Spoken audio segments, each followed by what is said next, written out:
Hello बच्चों। आज हम लोग इस वीडियो में फर्स्ट ये सेकंड वीडियो होगा मेरा। एक पहला वीडियो मैं डाल चुका हूँ फोर्थ चैप्टर का न्यूटन्स लॉ ऑफ मोशन पे, और आज हम लोग सेकंड वीडियो पे बात करने वाले हैं। सेकंड वीडियो पे हम लोग बात करेंगे कि कैसे न्यूटन के फर्स्ट लॉ को लॉ ऑफ इनर्शिया कहा जाता है। लॉ ऑफ इनर्शिया के बारे में सबसे पहला जो बताने वाला व्यक्ति था, जो साइंटिस्ट था, वो था कौन, पता है आपको? नहीं मालूम होगा। पहले सबसे पहले जो बताए थे एरिस्टोटल बताए थे।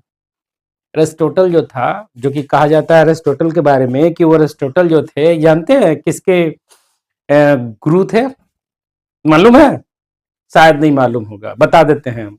एरिस्टोटल जो था, जिसका कि नाम अरस्तु लिखता है हिंदी के बुक में, वो एक्चुअली सिकंदर का गुरु था। और सिकंदर के गुरु ने ही इनर्शिया के बारे में उन्होंने ये कहा था कि किसी भी बॉडी पे अगर उस पे तब तक वो बॉडी जो है अपने पोजीशन अपनी अवस्था में बना रहेगा, तब जब तक कि वो बाहर से कोई एक्सटर्नल फोर्स ना लगे। लेकिन ये बात उनका फिलॉसफी के तौर पे था। जैसे बहुत कुछ होता है फिलॉसफी के तौर पे बोल दिया, कोई वहां पे रिटेन कोई मतलब क्या कहा जाता है उसको, ये ऑथेंटिक कोई थ्योरी नहीं था, यूं कहे।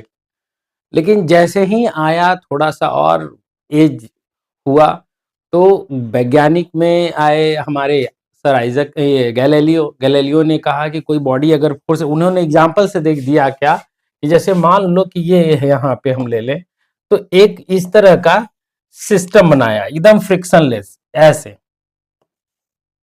इस तरह से, और यहां से एक ऑब्जेक्ट को लुढ़काया गया। ये फ्रिक्शनलेस सरफेस है। ये क्या है? फ्रिक्शनलेस है,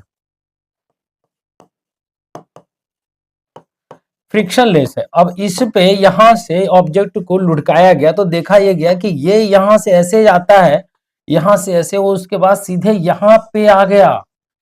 ठीक है, यानी सेम हाइट अटेंड कर लिया। इसका मतलब क्या हुआ? इसका मतलब ये हुआ कि इसने अपनी पूरी, यानी यहां से अगर जो चला था और यहां पे आ गया, इसका मतलब हुआ कि ये ऑब्जेक्ट मोशन में ही बने रहना चाहा।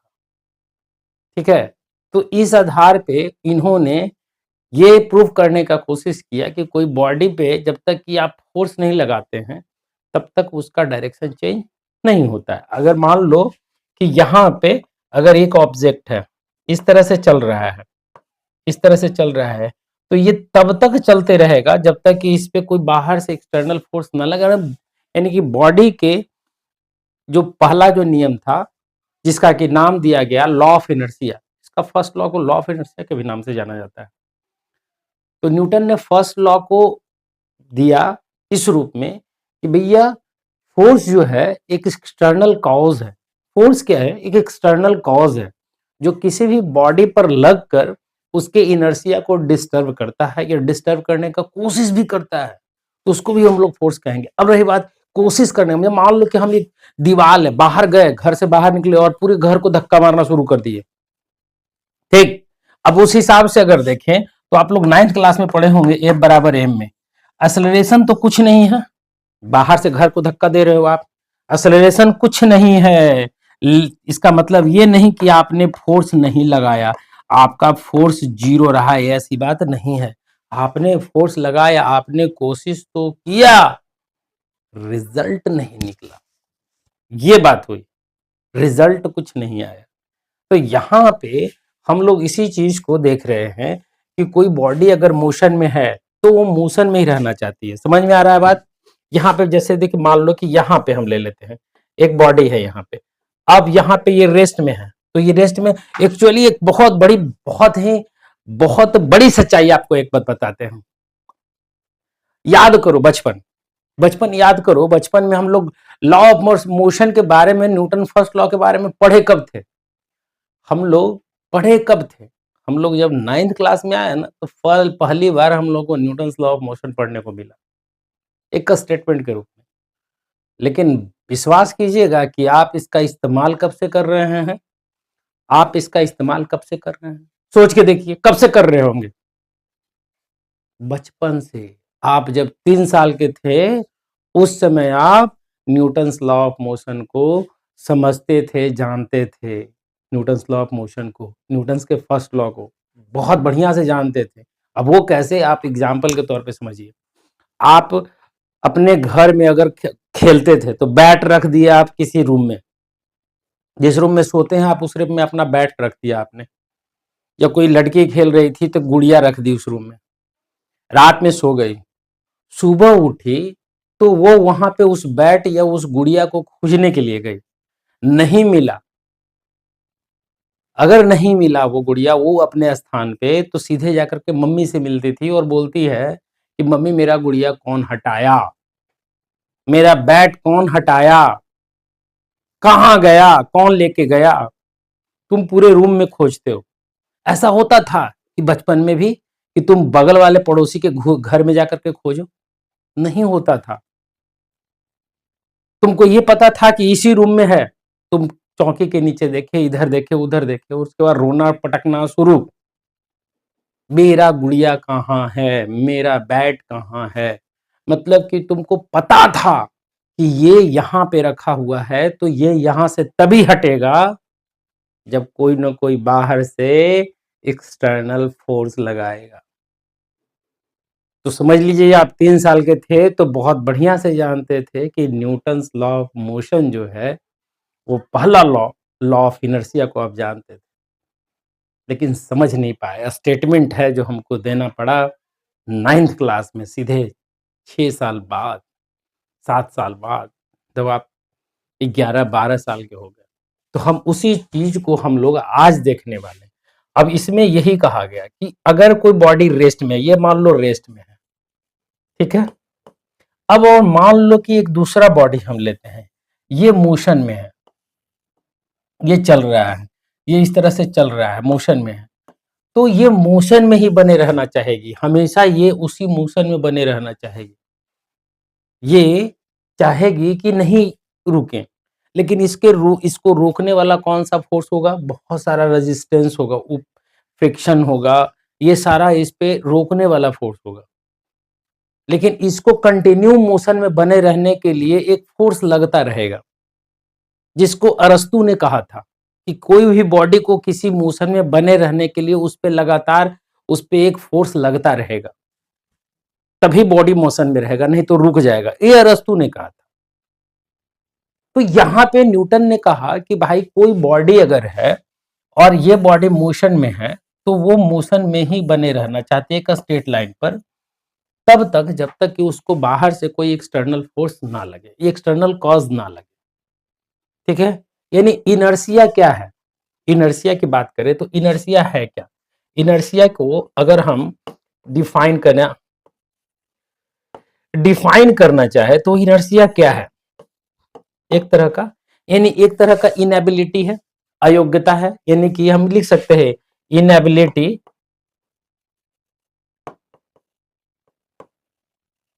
Of the body is called inertia. यानी इनर्शिया क्या है, इनएबिलिटी है, एक बॉडी की इनएबिलिटी को दिखाता है, अयोग्यता को दिखाता है। क्या दिखाता है, अयोग्यता को, ठीक है। यानी कि योग्य नहीं है, यानी बॉडी खुद से कुछ भी नहीं कर सकता, यानी body unable to do anything without any external effort.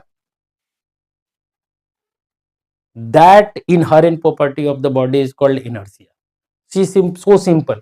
यानी इसका जो हम अगर लिखें कि यहाँ पे इसको डिफाइन करना चाहे कंप्लीट, ये भी ऐसा ही डिफिनेशन, ये भी अगर कोई लिख देता है तो ये सही definition, inability of the body is called inertia, बिल्कुल सही है।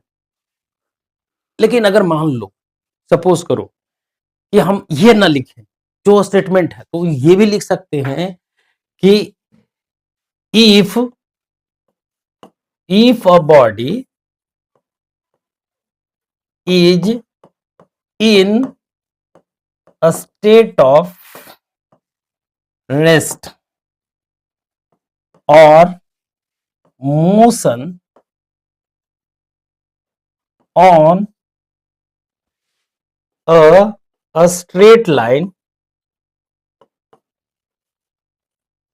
line, then it will be continue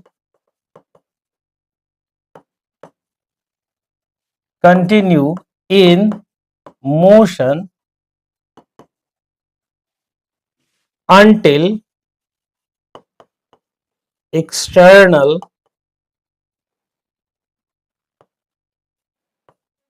unbalance force applied on it, that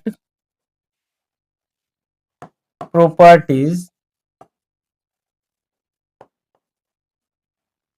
of the body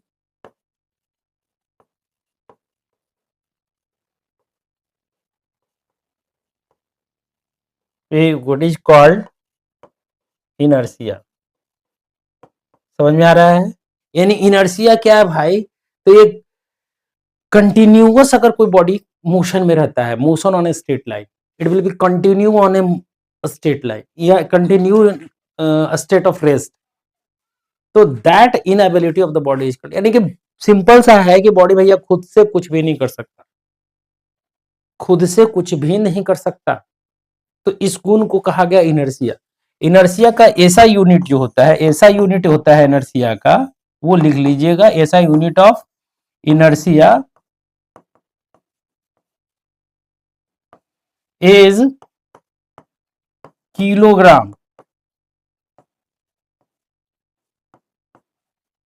ये है, यानी ऐसा यूनिट क्या है? किलोग्राम, यानी मास को इनर्शिया रिप्रेजेंट करता है, ये याद रखना है आपको।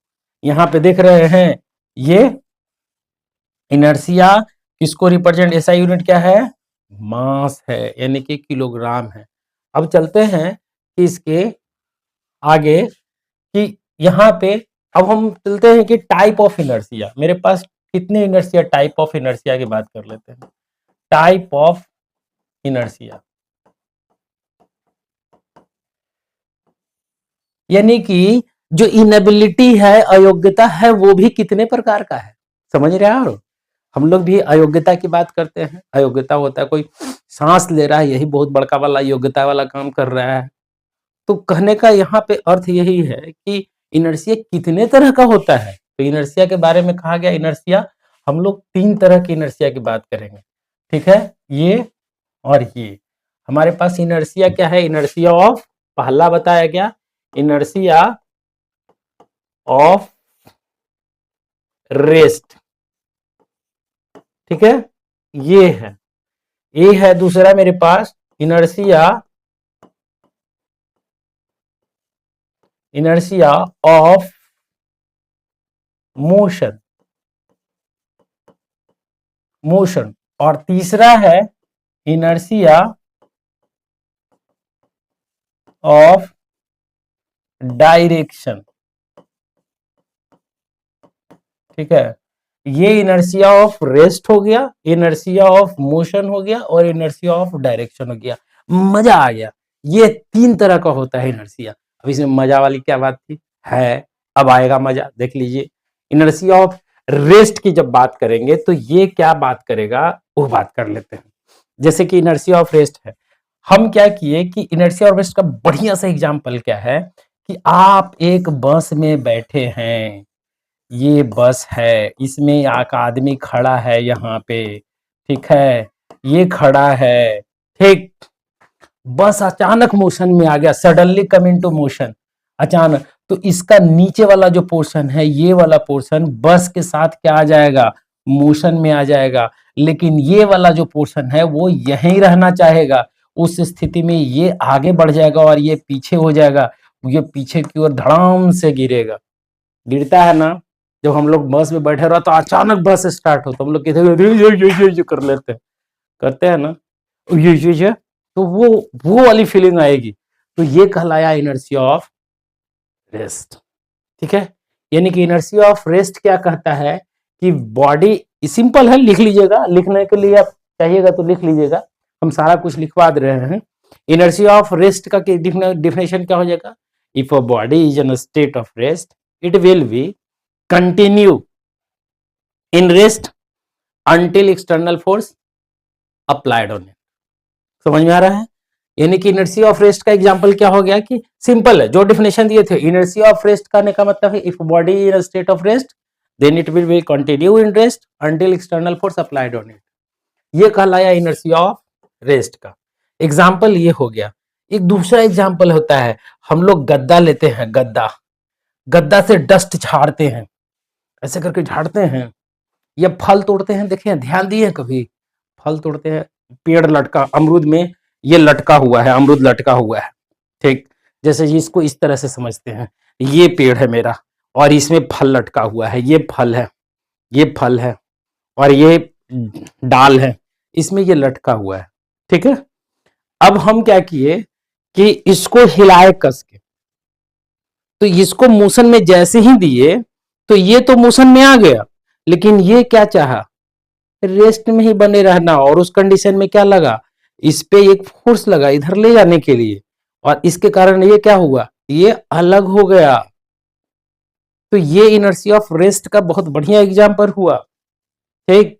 यानी फास्ट मूविंग बस passenger experience A backward force when suddenly बस केम इनटू द मोशन। अगर आ जाता है, ठीक है, तो उस कंडीशन में ये एक्सपीरियंस करेगा, सिंपल है। तो ये इनर्सी ऑफ रेस्ट का ही, ये इनर्सी ऑफ रेस्ट का एग्जांपल हुआ, ये इसका एग्जांपल है। लेकिन जैसे ही हम लोग इनर्सी ऑफ मोशन की बात कर लेते हैं, यहाँ पे हम जब बात करेंगे यहाँ पे कि इनर्सी ऑफ मोशन का क्या कहानी है, तो इनर्सी ऑफ मोशन को दिखा देते हैं। इनर्सी ऑफ मोशन में क्या कहा गया कि कोई बॉडी मोशन में होगा तो ये क्या करेगा, कंटिन्यू मोशन में रहेगा, यानी कि body will be continue in motion on a straight line, एक ही डायरेक्शन में चल रहा है, चल रहा है, चल रहा है, चल रहा है, चल रहा है, चल रहा है। ये तब तक चलता रहेगा जब तक कि बाहर से कोई अनबैलेंस एक्सटर्नल फोर्स ना लगाए। बैलेंस फोर्स लगाएगा तो नहीं जाएगा, समझ में आ रहा है, बैलेंस फोर्स लगाने पे नहीं जाएगा, अनबैलेंस फोर्स लगाना जरूरी है, ठीक, जिसके बारे में हम लोग बैलेंस और अनबैलेंस फोर्स के बारे में भी हम लोग आगे देखने वाले हैं। तो यहाँ पे इनर्शिया ऑफ मोशन में कहा गया, इसमें क्या कहा गया उसकी बात कर लेते हैं। इसमें कहा गया कि बॉडी जो है, एक बॉडी जो है, क्या कहा ये कि if a body is in a state of motion on a straight line,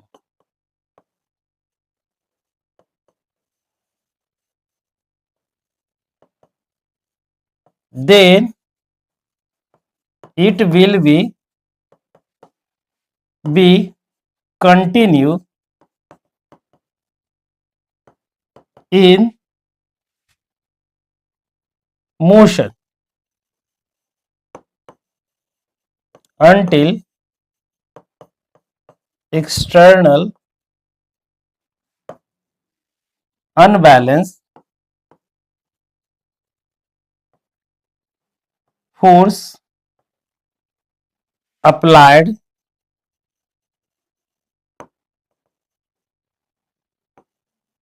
on it, ये कहा गया, ठीक है। अब इनर्सी ऑफ रेस्ट का जब रहेंगे तो रेस्ट के जगह पे इन स्टेट ऑफ यहाँ पे डाल देंगे rest, continue on straight line के जगह पे कंटिन्यू इन मोशन के जगह पे यहाँ पे भी रेस्ट डाल देंगे, ये यहाँ पे रेस्ट वाली कंडीशन में। तो ये कहलाया इनर्सी ऑफ मोशन का, ये ठीक है, इनर्सी ऑफ मोशन के बारे में बता दिए। अब इसका जीता जागता एग्जाम्पल कहाँ है, तो इसको समझ लेते हैं। इसका एग्जाम्पल क्या है, देखो यहाँ पे ध्यान से आप समझना, ध्यान से क्या समझना है जो समझो।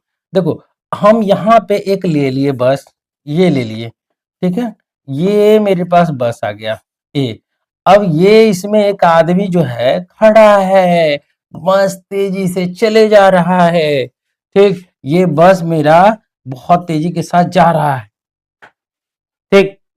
अब ये बताओ कि ड्राइवर जो है अचानक ब्रेक मारेगा, घचक ब्रेक मार दिया। अब बताओ कि अचानक जैसे ही ब्रेकिंग होगी तो ये जो गाड़ी है ये रेस्ट में आ जाएगा, सडनली क्या आ जाएगा, रेस्ट में आ जाएगा। इसका इस गाड़ी के साथ नीचे वाला पोर्शन जो है इसका, ये नीचे वाला पोर्शन क्या होगा, रेस्ट में आ जाएगा। आ जाएगा, ये आएगा कि नहीं आएगा, हाँ आएगा सर। लेकिन ऊपर वाला पोर्शन को रेस्ट में आने में टाइम लगेगा, तो ये क्या होगा, ये थोड़ा सा आगे चला जाएगा कि पीछे चला जाएगा, आगे चला जाएगा। और यही कारण है कि सीट बेल्ट बांधने के लिए बोलता है कि सीट बेल्ट बांध लीजिए अगर आगे में बैठे हो, इसलिए कि जब कहीं दुर्भाग्य से कोई एक्सीडेंट होता है या अचानक सडन ब्रेकिंग होगा तो आपका सर बोनेट पे है ना, गाड़ी के बोनेट पे टकराए नहीं, पटकाए नहीं, तो इसलिए ये किया जाता है।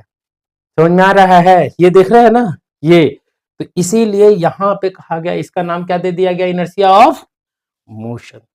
This is called inertia of motion, यानी कि बॉडी आगे की ओर फेंका रहा है तो इनर्शिया ऑफ मोशन के कारण, क्योंकि जैसे ही ब्रेक लगाया तो मेरा नीचे वाला पोर्शन जो है गाड़ी के साथ आ गया रेस्ट में तुरंत, लेकिन ऊपर वाला पोर्शन गाड़ी के साथ रेस्ट में नहीं आया, वो थोड़ा सा आगे हो गया।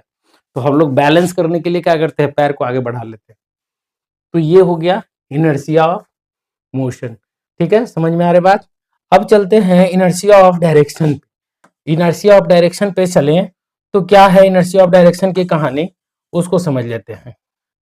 ठीक है, अरे देखो एक बात बता दे रहे हैं, पूरे फिजिक्स में अगर किसी लड़के का बहुत बढ़िया है, आउटस्टैंडिंग है force, Newton law of motion, तो समझिए पूरा मैकेनिक्स आपके हाथ में है। अगर बर्बाद है तो भैया कोई उपाय नहीं है। इनर्शिया ऑफ डायरेक्शन की बात कर लेते हैं। यहाँ पे क्या कहा गया जी, इसकी बात कर लेते हैं, इनर्शिया ऑफ डायरेक्शन। इसमें जानते हो क्या कहा गया कि अगर कोई बॉडी अगर मोशन में है, किसी पर्टिकुलर डायरेक्शन में चल रहा है और उसको हमको डायरेक्शन चेंज करना है, उसकी वेलोसिटी रोकना रोकना नहीं है, उसको रोकना नहीं है, उसको टोकना नहीं है, कुछ नहीं करना है, उसका डायरेक्शन केवल चेंज कर देना है। तो कहा है कि डायरेक्शन तो भाई चेंज करने के लिए भी फोर्स लगाना पड़ेगा। बात सही है, बिल्कुल सही है। अब खुद सोचो कि होता क्या है कि अगर एक बस में है, हम बस का ही एग्जांपल ले लेते हैं, ठीक है, ये लंबी सी बस है, ठीक है। अब इस बस में हम यहाँ पे बैठे हुए हैं, ये हम बैठे हुए हैं, ठीक है। अब बस क्या हुआ कि ये जो बस है वो आगे जाकर के इस तरह से एक रोड पे मुड़ना है इसको, ठीक है। ये इस तरह से बस जो है एक रोड पे इस तरह से इसको मुड़ना है, इस तरह से ये बस चल रही है। बस का चक्का गायब हो गया, नहीं चक्का बना देते रोज, ये छोटा छोटा चक्का बना दे रहे हैं, ठीक है। ये बस है, अब यहां से अचानक जब मुड़ेगी तो होता है क्या है कि ये बस जो है तो इधर बेंड कर गई अचानक सडनली, लेकिन ये जो आदमी जो था ये तो चाहेगा ना कि हम उसी डायरेक्शन में चलते रहें, इसी डायरेक्शन में, ये तो चाहेगा कि भैया मेरा डायरेक्शन ज्यों का त्यों रहे, ये इसी डायरेक्शन में जाना चाहेगा। और उस स्थिति में क्या होगा, ये बाहर की ओर फेंका जाएगा, लगेगा। अब बस यहाँ पे सोचो, कल्पना करो कि ये बस जब यहाँ पे होगा तो ये आदमी जो था, ये जो बस जो था, वो बस की कंडीशन तो यही न थी, ये था कंडीशन, बस का कंडीशन यही न था। ये ले लेते हैं, ये ले लेते हैं यहाँ से इसको, यही न था बस। अरे उजला काहे चल रहे हो यार, ये है। अब ये बस, अब आदमी ये बाहर की ओर फेंकाएगा, ये जैसे ये रखा हुआ है और ये है, जैसे ही ये तो बाहर की ओर फेंकाएगा, जिसको आगे हम लोग दिखाएंगे, बढ़िया से इसको समझाएंगे इनर्शिया ऑफ इनर्शिया के बारे में। अब देखिए यहाँ पे मेरे पास जो आया था ये आया, ठीक है। अब चलते हैं यहाँ पे कि न्यूटन्स लॉ ऑफ मोशन जो था, ये न्यूटन्स लॉ ऑफ मोशन में जो हम लोग पढ़े थे उसका स्टेटमेंट ले लेते हैं। किसका भाई, न्यूटन्स फर्स्ट लॉ का। क्या स्टेटमेंट है भाई, तो फोर्स को डिफाइन किया गया, डेफिनेशन ऑफ फोर्स क्या किया गया, कहा गया फोर्स जो है, force is a external cause which acts on the body to change or try to change the inertia of the body is called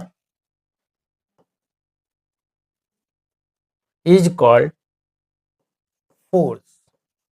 यानी फोर्स क्या है भाई, तो यहां पे बताया गया है कि एक एक्सटर्नल कॉज है। कौन क्या है? एक्सटर्नल कॉज है। ये यहां पे बताया गया एक्सटर्नल कॉज है, CAUSE कॉज है, जो किसी भी बॉडी पर लगकर उसके इनर्शिया को डिस्टर्ब कर दे या करने की कोशिश भी करे, तो उस कोशिश को भी कहा जाएगा क्या? फोर्स। यानी फोर्स यहां पे बताया गया कि फोर्स ये कहलाएगा। ठीक है, क्लियर है, समझ में आ रहा है? तो ये यहाँ पे हम न्यूटन्स फर्स्ट लॉ को ही आज डील करने वाले हैं, बढ़िया से डील करने वाले हैं कि न्यूटन्स फर्स्ट लॉ में क्या क्या चीजें कही गई, क्या क्या चीजें हुई। तो ये कहलाया न्यूटन्स फर्स्ट लॉ के। इसी में टाइप ऑफ फोर्स के बारे में चलते हैं। टाइप ऑफ फोर्स, इसमें टाइप ऑफ फोर्स में दो तरह का फोर्स की बात की गई, समझे? इसमें दो तरह के फोर्स का एक बात की गई। यानी कहने का मतलब है कि जब हम किसी भी बॉडी पे फोर्स लगा रहे हैं, कल्पना करो, इमेजिनेशन करो कि किसी भी बॉडी पे आप फोर्स लगा रहे हो, तो उसके इनर्शिया डिस्टर्ब कर रहे हो, तो उसके इनर्शिया को डिस्टर्ब करने का कितने तरीके हैं, कितने तरीके से आप उसको डिस्टर्ब कर सकते हो। तो कहा गया कि दो तरीके से, एक तो कि बैलेंस फोर्स और बैलेंस फोर्स की बात की गई, और दूसरा कॉन्टैक्ट और नॉन कॉन्टैक्ट की बात की गई। तो हम पहले बात करेंगे कि टाइप ऑफ फोर्स में पहला कॉन्टैक्ट फोर्स और दूसरा नॉन कॉन्टैक्ट फोर्स। ठीक है, ये कहलाया कॉन्टैक्ट फोर्स और ये non contact force. Non contact force कहने का मतलब क्या हुआ? A type of external agent which does not any physical relation with the object, then without any physical contact, then such type of external agent is called non contact force। Simple सा है, हम कहें कि external cause था, हमारे पास तो बताया गया external cause, force is external cause that change और try to change the inertia of the body, तो फोर्स उसको कहेंगे। और फोर्स के बारे में कहा गया कि भैया फोर्स जो है, अगर कोई बॉडी पे हम कांटेक्ट लगा के करें, मान लो कि यहाँ पे एक बॉडी है रखा हुआ और यहाँ पे एक आदमी है ना जो धक्का दे रहा है, यहाँ पे हम यहाँ पे देते हैं, एक आदमी धक्का मार रहा है इस तरह से, देखो, तो ये आदमी धक्का मार रहा है, तो ये जो है ये कांटेक्ट कर रहा है ना, छू रहा है। लेकिन दूसरा आदमी क्या किया ना, इसी चीज को यहां पे ऐसे रख दिया और किसी रस्सी से खींचना शुरू कर दिया, ये मेरे पास खींचना शुरू कर दिया इस तरह से। ठीक है, ये इस तरह से खींचना शुरू कर दिया, तो ये खींच रहा है ऐसे, तो ये क्या है? रस्सी के सहारा खींच रहा है, एक रस्सी लिया, बांध दिया, इससे खींच रहा है, यहाँ पे मस्कुलर फोर्स लगा रहा है। अगर हम कहें यहाँ पे एक ऑब्जेक्ट है रखा हुआ इस तरह से, ठीक, अब यहाँ पे हम एक स्प्रिंग ले लेते हैं और ये स्प्रिंग यहाँ पे ऐसे और इस तरह से ये जुड़ा हुआ है, ठीक। अब इसको दबा दिए हैं और दबा के कंप्रेस करके कौन सी स्थिति में ले आए हैं, इसको इस तरह का स्थिति में ले आए हैं, ये यहाँ से कंप्रेस करके इस तरह से कर दिए। अब बताओ कि इस पे जो हम जैसे ही छोड़ेंगे तो इस पे कौन फोर्स लगाएगा? स्प्रिंग लगाएगा ना, तो ये भी क्या हो गया? एक कॉन्टैक्ट फोर्स हुआ। यानी कि कॉन्टैक्ट फोर्स हो गया वो फोर्स जो फिजिकल कॉन्टैक्ट के द्वारा, यानी बॉडी पे जब लगेगा तो with the help of physical contact with the body, such type of force is called contact force.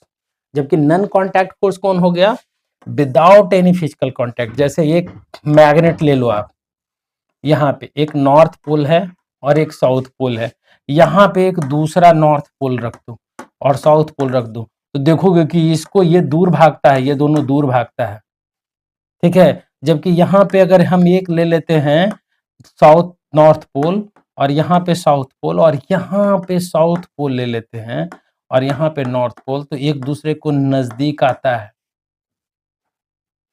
ठीक, तो एक दूसरे को खींच रहा है ना, विदाउट एनी फिजिकल कॉन्टैक्ट, ठीक है। तो ये कॉन्टैक्ट फोर्स और नॉन कॉन्टैक्ट फोर्स की बात हो गई, क्लियर है। अब हम चलते हैं यहाँ पे कि जब हम बात कर लिए तो बैलेंस और बैलेंस, अब टाइप ऑफ फोर्स बात करते हैं। Type of force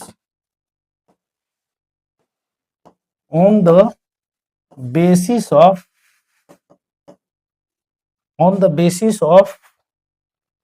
magnitude of force,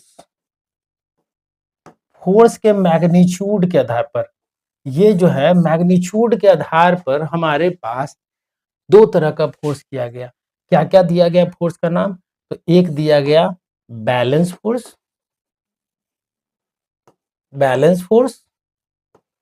दूसरा अनबैलेंस फोर्स, बैलेंस फोर्स क्या कहा जाता है, जब कोई बॉडी पे हम फोर्स लगाए और फोर्स का मैग्नीट्यूड जो हो ना, यानी सिंपल सा क्या कहा गया जो बता देते हैं कि अगर कोई बॉडी है यहाँ पे और इस पे हम फोर्स लगा रहे हैं, यानी एक आदमी इधर से खींच रहा है इसको, एक आदमी यहाँ पे इधर से खींच रहा है इसको पकड़ करके, और दूसरा आदमी यहाँ से खींच रहा है इसको पकड़ करके, इस तरह से इस तरह से खींच रहा है, ठीक है, दोनों खींच रहा है, इधर की ओर 50 न्यूटन और इधर की ओर भी 50 न्यूटन, तो उस कंडीशन में क्या हो गया, ये बैलेंस फोर्स हो गया।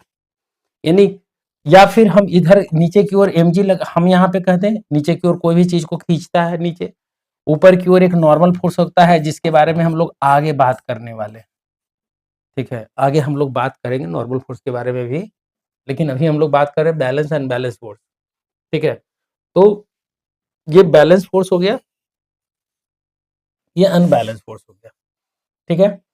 हम जब बात कर रहे थे बैलेंस अनबैलेंस की, तो बैलेंस फोर्स के कारण क्या क्या होता है, एक बहुत बड़ा क्वेश्चन पूछा जाता है कि व्हाट इज द क्या कहता है इफेक्ट ऑफ बैलेंस फोर्स और what will be the effect of unbalance force, balance force का इफेक्ट क्या होगा और अनबैलेंस फोर्स का क्या होगा, ठीक है। क्या होगा इफेक्ट, एक फोर्स, एक बॉडी पे फोर्स लगाते हो बैलेंस फोर्स, दोनों तरफ से सेम अमाउंट का फोर्स लगाओगे, उसका क्या क्या चेंज होगा, उसमें हो सकता है उसका शेप चेंज हो जाएगा, और क्या चेंज होगा, वो रोटेशनल मोशन क्रिएट कर सकता है। रोटेशनल मोशन कैसे, मान लो कि ये एक डंडा है, इस पे इधर की ओर 50 न्यूटन का फोर्स लगा रहे हो और इधर की ओर 50 न्यूटन का फोर्स लगा रहे हो, अब इस पे बैलेंस फोर्स लग रहा है कि नहीं, लेकिन इसका फोर्स के कारण ये क्या करेगा, तो इस बॉक्सेस के अराउंड क्या करेगा, ये रोटेशनल मोशन एक्वायर कर लेगा, इस तरह से घूमना शुरू कर देगा, हाँ कि ना, हाँ। तो ये बैलेंस फोर्स क्या क्या कर सकता है, बैलेंस फोर्स शेप चेंज करेगा, change the shape of the body, कोई दिक्कत नहीं, ठीक, पहला चेंज करेगा। दूसरा चेंज क्या कर सकता है, ये दूसरा क्या करता है कि made rotational motion of the body को रोटेशनल मोशन ला सकता है ये वाला फोर्स, ठीक, क्लियर है। यहां पे ये किया जा सकता है, ठीक है, ये किसके द्वारा, बैलेंस फोर्स के द्वारा। जबकि अनबैलेंस फोर्स क्या करेगा, तो अनबैलेंस फोर्स का काम क्या रहेगा, तो कि एक्सेलरेट करेगा, एक्सेलरेट ए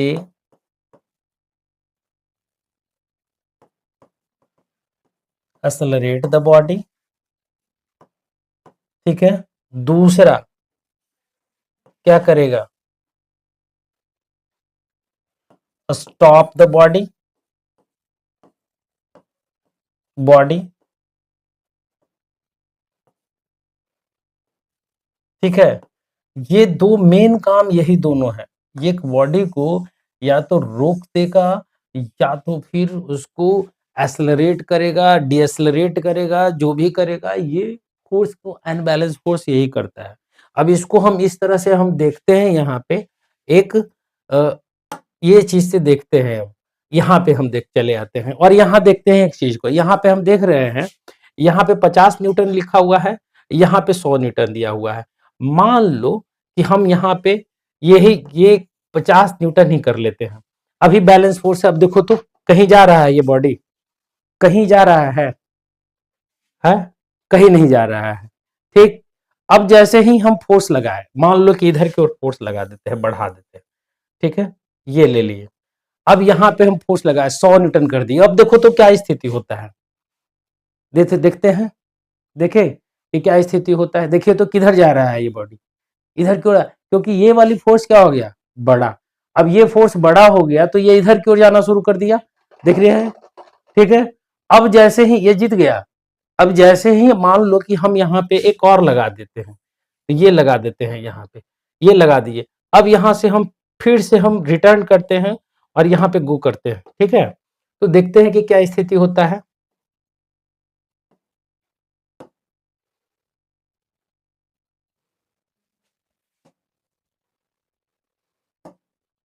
ब्लू बेन कर गया,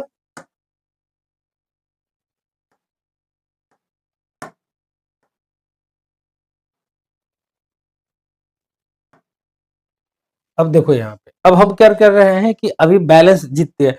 जैसे ही हम यहाँ पे हम लगाते हैं, ये एक लगा दिए, ये ठीक है, ये 1500 न्यूटन 150 न्यूटन लगाए और यहाँ पे हम 150 न्यूटन लगाए, ठीक है। देखो तो बॉडी कहीं जा रहा है, कहीं नहीं जा रहा है, बॉडी जो कहते हुए अपने पोजीशन को अटेंड कर रखा है, बॉडी में मोशन नहीं है। लेकिन जैसे ही हम यहाँ पे जोड़ देते हैं, फोर्स बढ़ा देते, अनबैलेंस फोर्स हो गया, बॉडी क्या करेगा, बॉडी बताओ क्या करेगा, किधर जाएगा, इधर की इधर, बॉडी इधर जाएगा। क्यों जाएगा, क्योंकि इधर देखो आपको साथ क्या हो रहा है, देखिए बॉडी किधर जा रहा है, जा रहा है ये। तो ये जो आपको दिख रहा है कि अनबैलेंस फोर्स के कारण बॉडी मोशन में आ रहा है। तो अब जबकि हम बैलेंस फोर्स की बात करेंगे, तो बैलेंस फोर्स के कंडीशन में बॉडी मोशन में नहीं आएगा। ये चीज आप समझ लीजिए। हम यहाँ पे इसी चीज को बता रहे हैं, जैसे इस सबको हम लोग आगे देखेंगे। तो देख लिए हम लोग बैलेंस फोर्स अनबैलेंस फोर्स की कहानी, कि बैलेंस फोर्स क्या कर रहा था, अनबैलेंस फोर्स क्या कर रहा था। अब चलते हैं हम अगला जो हमारे पास है, टाइप ऑफ फोर्स,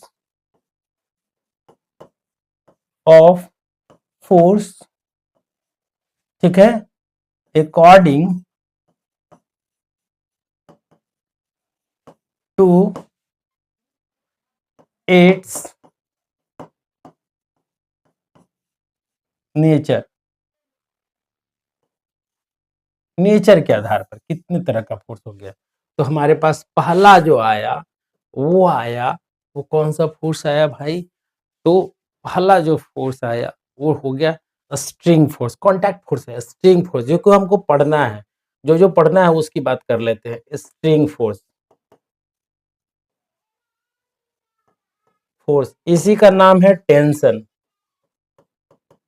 टेंशन कहा इसमें ये गया कि कोई बॉडी पे when force applied on the body,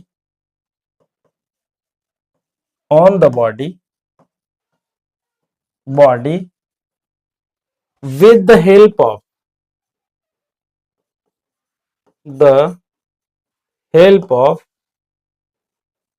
A string is called tension force. जैसे कि यहां पे हम ले लो, यहां पे हम ले लेते हैं एक बॉडी को यहां से टांग दिए। अब ये बॉडी टंगा हुआ है तो जाहिर सी बात है कि ये मोशन में नहीं है। अब जब नहीं है इसका मतलब इस पे बैलेंस फोर्स लग रहा है। तो बैलेंस फोर्स, एक फोर्स बैलेंस ऊपर की ओर तो दूसरा mg नीचे की ओर। बैलेंस फोर्स की सबसे बड़ी कहानी है जो आपको हम बताना भूल गए कि सम ऑफ बैलेंस फोर्स का कहता है sum of all forces acting on the body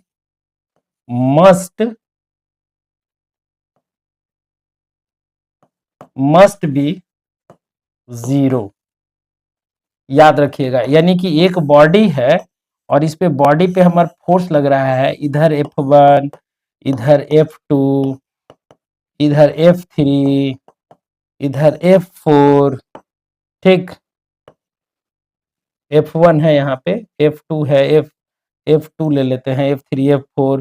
तो उस कंडीशन में अगर ये बैलेंस फोर्स है तो इसका मतलब क्या हुआ, F1 plus F2 plus F3 plus F4 equal to zero. इसी को कहा गया इक्विलिब्रियम कंडीशन। ये वाली कंडीशन, ये वाली कंडीशन में बॉडी मोशन में नहीं आता है। तो यहाँ पे हम लोग स्ट्रिंग की बात कर रहे थे, स्ट्रिंग फोर्स की बात कर रहे थे। तो इसमें हम क्या बताए कि स्ट्रिंग फोर्स में हम लोगों ने बताया था कि कोई बॉडी अगर है और उस पर हम फोर्स लगाना है, यहाँ पे लगा, यहाँ पे हम चले आते हैं, यहाँ पे सेम वे में ये इस तरह से हो सकता है, इस तरह का क्वेश्चन आएगा। यहाँ पे देखो तो स्ट्रिंग है, यहाँ पे दो स्ट्रिंग काम कर रहा है, एक स्ट्रिंग यहाँ पे है, एक स्ट्रिंग यहाँ पे है, यहाँ पे है, एक स्ट्रिंग यहाँ पे है। तो ये जो स्ट्रिंग है आपके पास जो दिख रहा है, ठीक है, तो ये स्ट्रिंग फोर्स जो दिख रहा है आपको बताया, तो एक स्ट्रिंग दो स्ट्रिंग, ठीक। तो इसमें टेंशन रहेगा, जिसका कि हम लोग आगे पढ़ेंगे कि टेंशन में कैसे काम करता है, आगे की कहानी और आगे है। तो चलिए चले आगे बढ़ते हैं हम लोग। ये मेरे पास आ गया स्ट्रिंग फोर्स, ठीक है। ये स्ट्रिंग फोर्स की क्या कहानी है। अब देखो तो ये जो हम लोग पढ़े, देखिए ये यहाँ पे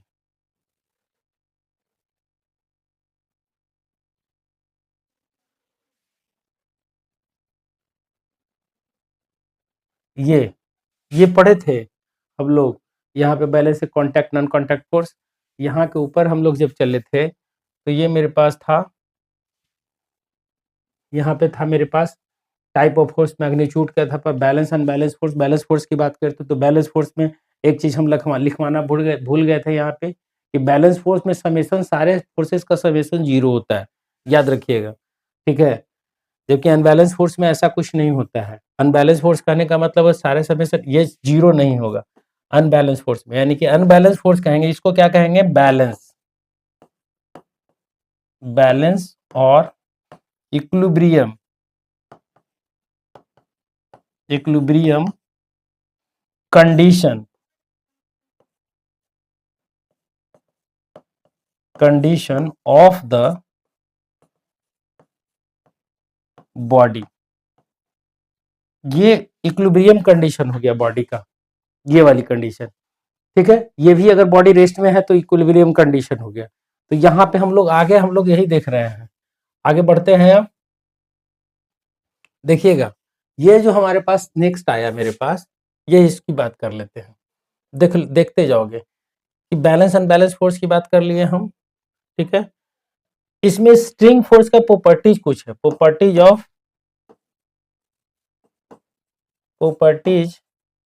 ऑफ स्ट्रिंग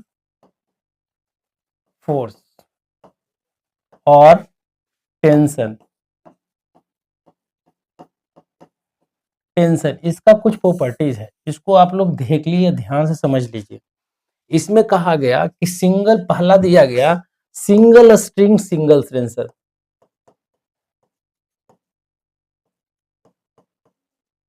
सिंगल स्ट्रिंग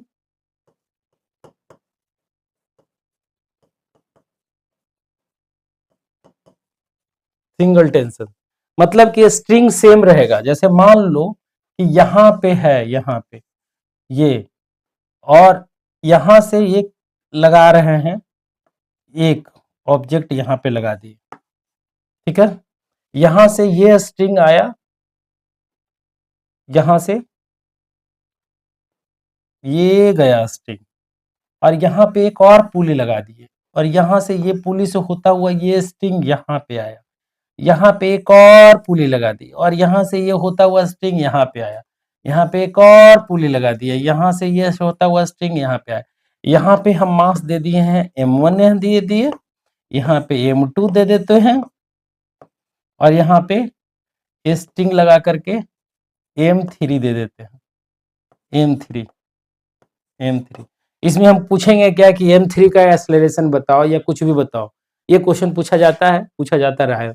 अब इस तरह का क्वेश्चन रहेगा, चुटकी में बनेगा, 30 सेकंड में बताएंगे उसका। ऐसे बनाना शुरू कर, हम दोनों मेथड से बनाएंगे, एक्सप्लेनेशन के साथ बनाएंगे जब 2 पेज में जाएगा, और हम 30 सेकंड वाला भी थ्योरम देंगे। तो यहाँ पे अगर है तो इसमें देखो तो टेंशन में फर्स्ट कहा गया सिंगल स्ट्रिंग सिंगल टेंशन, यानी कि यहाँ पे टेंशन। दूसरा कहा गया जो बताते हैं, दूसरा कहा गया जो बढ़िया से समझ लीजिएगा कि direction, direction of tension will be always away from point of joining। Joining का स्पेलिंग गलत हो गया, पॉइंट ऑफ, oh God,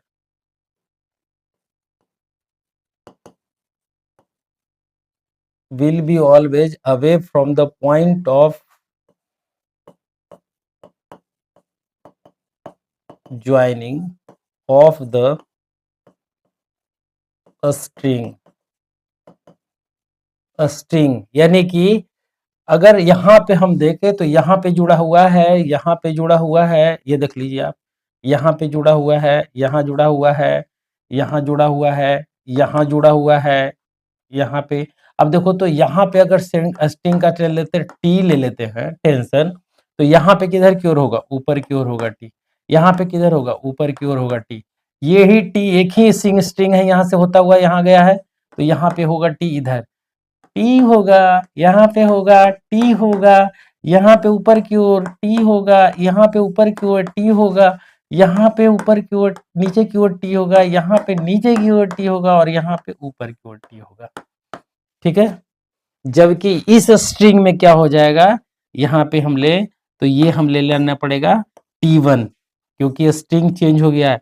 ऊपर की ओर क्या हो जाएगा T1, यहाँ पे नीचे की ओर क्या हो जाएगा T1, ऊपर की ओर क्या हो जाएगा T1, T2, T2 यहाँ पे लेना पड़ेगा, T1 नहीं सॉरी T2, यहाँ पे हमको T2 लेना पड़ेगा, ठीक है। इसमें हम स्ट्रिंग तो ज्यों का त्यों रह गया, बाकी सब सही है।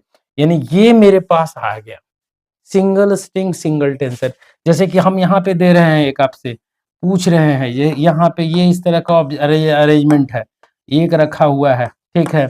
यहाँ पे एक पुली लगा दिए, पुली से होता हुआ ये कनेक्ट होकर के यहाँ पे ये गिर गया है, ठीक।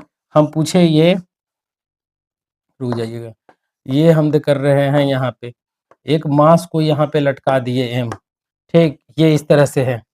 अब आपसे पूछे कि टेंशन को दिखाना है तो कैसे करोगे, यहाँ पे टेंशन टी तो यहाँ पे टेंशन टी, यहाँ पे टेंशन टी तो यहाँ पे टेंशन टी, ठीक। लेकिन यहाँ पे क्या हो जाएगा, इधर की ओर, इधर की ओर हो जाएगा, जो हो जाएगा टेंशन T1 तो इधर की हो जाएगा T1, समझ में आया?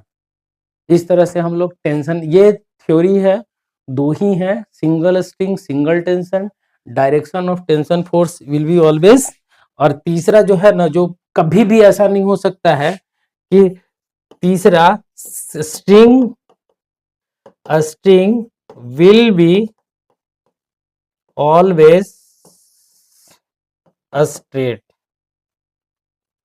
ठीक है, ऑलवेज स्ट्रेट।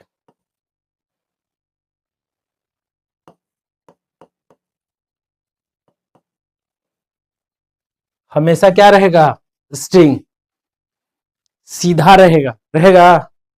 हमेशा ऐसा हो सकता है कि आप कोई बॉडी को खींच रहे हो, यहाँ पे एक स्ट्रिंग लगा करके, यहाँ पे कोई बॉडी को खींच रहा है एक लड़का, ये इस तरह से खींच रहा है, इस तरह से लगा दिया हाथ दोनों और खींच रहा है एक बॉडी को, तो ऐसा हो सकता है कि स्ट्रिंग इस तरह से हो और खींचा जाए? संभव है? नहीं संभव है, ठीक है। तो हम लोग इस पे देख लिए, आज हम लोग इस पे कुछ क्वेश्चन करते हैं।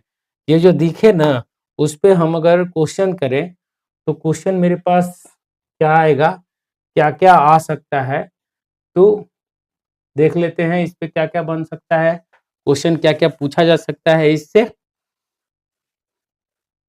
न्यूटन्स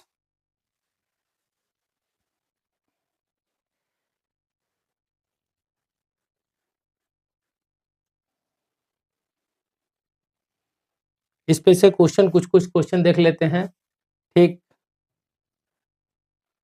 देखिए यहाँ पे which of the following statement accurately describe the tension in the string continuous string is in ideal system, the tension can vary along different points of the string. ये गलत है, पूरे स्ट्रिंग में एक जैसा होगा tension, tension is uniform throughout the string, सही है। तो which of the following statement is accurately defined, तो tension in the string is क्या लिख रहा है, tension is uniform through out string, through out a single string, ये सही है, तो इस पे लेकर के चलिए आए। नेक्स्ट चलते हैं, नेक्स्ट पे क्या कह रहा है, कह रहा है in system where a block of mass m is suspended by a string, what is the direction of tension force T acting on it? Towards the center of the block, away from the point of attachment of the block along the string, ये सही होगा। Next चलते हैं, next में क्या कह रहा है, नेक्स्ट में कह रहा है कि consider a string passing over a frictionless pulley, ठीक है, एक फ्रिक्शनलेस पुली पे पास कर रहा है। If the string is considered ideal, what can be said about its shape, its shape कैसा होगा, तो इट्स हमेशा क्या हो जाएगा, it must be always straight between the attachment point, its shape depends on the load, it is significantly under the weight, it is curved, नहीं ये सही है मेरा, बी सही होगा, ठीक है, लगता है सब बी ए सही है। कह रहा if the string connect, if a string connect to masses m1 and m2 and passes over a pulley, अब कह रहा है कि how does the tension in the string related to the force acting on each masses assuming the string is continuous and ideal, तो बताओ कि tension, tension is different and m1 m2, संभव है? नहीं संभव है, tension is same throughout the string on the both m1 and m2, बिल्कुल सही है। आगे चलते हैं, इसमें कह रहा है when drawing a free body diagram of an ideal object connected by a string, देखो फ्री बॉडी डायग्राम का हम अभी हम फ्री बॉडी डायग्राम के बारे में बताया नहीं है, तो अगला क्वेश्चन चल ले लेते हैं। When we draw free body diagram के बारे में नहीं बताया है, बता देंगे उसके बाद। Which of the following scenario would violate the property that a string will always be a straight between the 2 points of the string applied in an ideal system, a string supporting a hanging mass, ठीक है, a string pulley a block across the frictionless surface, a string देखो ये कह रहा है क्या ना कि इस तरह का इस तरह की कहानी कह रहा है। जैसे मान लिए यहाँ पे कि इस तरह का हो, इस तरह का मास यहाँ पे लटका हो और यहाँ पे ये इस यहाँ से कनेक्ट कर लिए स्ट्रिंग को और यहाँ लाए और यहाँ ला करके इस तरह से कर्व कर दिए और लटका दिए ऑब्जेक्ट को। तो बताओ कि टेंशन तो दोनों ओर क्या रहेगा, सेम रहेगा और स्ट्रेट रहेगा। The string pulling block across the frictionless surface, ये कहलाला है, यानी कि बी ही होगा। अब यहाँ पे चलते हैं 7 number question. Two block mass m1 and m2 are connected by a massless string. If a force F is applied on mass m1 pulling the system, what is the relation between the tension acting on m1 and m2? तो m1 and m2 क्या होगा, greater than होगा, m then होगा, greater than both m1 and tension is same for both m1 and m2। Tension तो सब होगा same जी दोनों के लिए। अब चलो ठीक है, in a pulley system with the multiple pulley and a single continuous strings, how does the tension in different segment of that string compare? तो भैया एक पुली हो और डिफरेंट मल्टीपल पुली हो तो भी टेंशन तो सब में क्या रहेगा, सेम ही न रहेगा, इंटायर स्ट्रिंग कंटिन्यूअस ही न रहेगा, हम अभी तो बताए थे। ठीक है, अब अगला है मेरे पास, which statement best describe the nature of tension force in an ideal string. कौन सा चीज है जो दिखाता है, which statement describe the nature of tension force in ideal से, तो हमेशा खींचने वाला है, पुलिंग फोर्स है, it is like pulling force, pushing force नहीं है, पुलिंग फोर्स है। ठीक है, अब यहाँ पे हम चलो चलते हैं 10वां में बोला गया क्या, if a string is used to pull an object, ठीक है, and a string is observed to be slack or curved, what can be inferred about the tension in that part of the string? The string is very high, tension is very high। देखो क्या कह रहा है, यहाँ पे कह रहा है स्लैक और कर्व्ड, स्लैक्ट हो या कर्व हो तो उसका tension active perpendicular to the string, tension is very high, tension is non existing on the और negligible, ये हो जाएगा मेरे पास इन द क्विज। देख लिए आप, तो हम लोग न्यूटन के फर्स्ट लॉ को अच्छा से देख लिए, अब न्यूटन के सेकेंड लॉ पे चलेंगे। तो हम लोग सेकेंड लॉ पे चलेंगे और उसमें हम लोग देखेंगे कि क्या क्या चीजें होती हैं। तो आज के लिए बस इतना ही, कल हम लोग फिर मिलेंगे न्यूटन सेकेंड लॉ के लिए, और वहाँ पे हम लोग नॉर्मल फोर्स की बात करेंगे, हम लोग एंगुलर मोमेंटम की बात करेंगे। एक नया हमारे पास फिजिकल क्वांटिटी आएगा मोमेंटम, और फॉर्मूला ऑफ फोर्स निकालने का प्रयास करेंगे, और निकालेंगे, प्रयास नहीं करेंगे, निकालेंगे। तो आज का वीडियो कैसा लगा आप मेरे कमेंट सेक्शन में जरूर से जरूर बताइए, और चैनल पे पहली बार हैं तो सब्सक्राइब कर लीजिए। धन्यवाद।